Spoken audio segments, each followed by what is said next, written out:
thank you again for your time, sir. I appreciate you coming on the program this evening. No, it's my pleasure.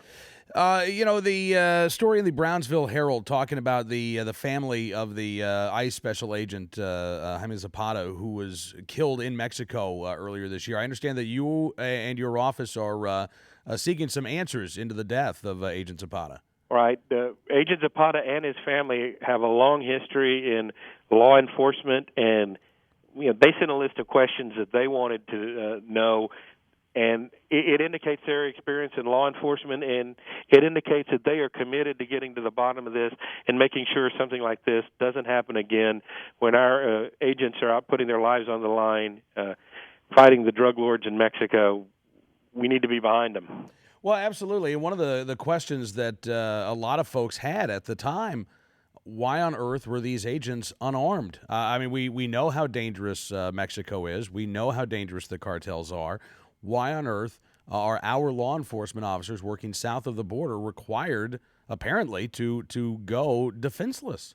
It makes absolutely no sense if the Mexican government wants our help, and they need to let us do what we need to do. It's historically difficult to get firearms into Mexico, even if you're going down there to shoot birds. Mm-hmm.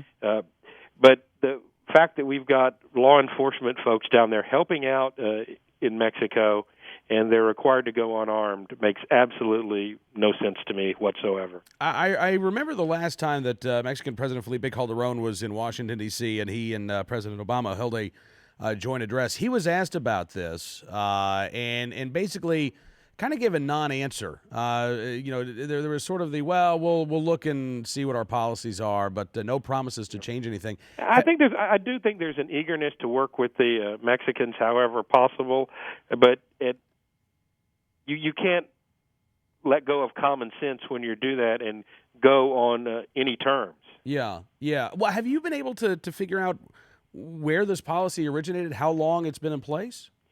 We are working on determining that right now, but we do not have answers to that yet. Really? And in the meantime, our law enforcement officers who are tasked with working south of the border, they're still required to be disarmed. I think everybody is being a little bit more careful now. Yeah. And I know that you said that you're working with Chairman Darrell Issa on the House Oversight and Government Reform Committee to hold a congressional hearing in South Texas on the issue not only of the death of Agent Zapata and his partner, but also on the overall issue of the cartel violence. Is that right? Right. It's an ongoing problem. They're a very violent, to the extent that Congressman McCall, a fellow Texan, is looking to have the drug cartels declared terrorist organizations. These are folks that if you cross them, won't just come after you, they'll come after your family too. And it doesn't matter which side of the border the family is on. The number of drive-by shootings in South Texas in particular is a lot higher than most other areas of the country. Yeah.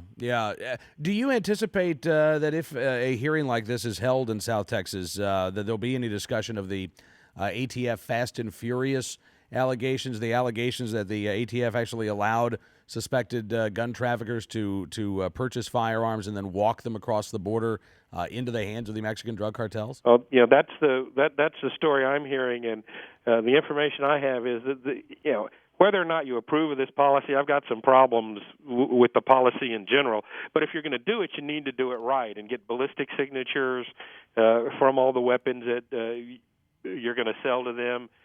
Go beyond just getting the serial numbers on the guns and do some real tracking of what's being done.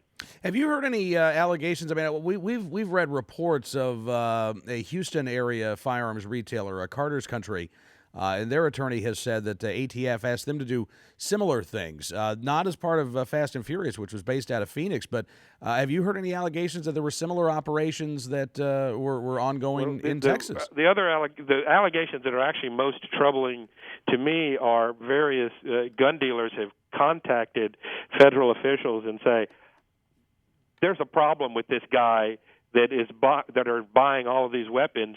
You guys need to do something about it, and that those complaints have been met with a deaf ear. Yeah, Yeah.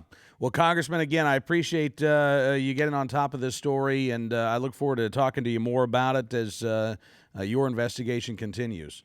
Well, we need to get to the bottom of this. Agent Zapata is an American hero who gave his life defending our children from these violent drug gangs and the products that they're sending into this country that are poisoning our kids. Well, thanks for staying on top of this, Congressman, and look forward to talking to you again soon. Thanks. Congressman Blake Farenthold from the great state of Texas joining us here tonight on Cam and Company.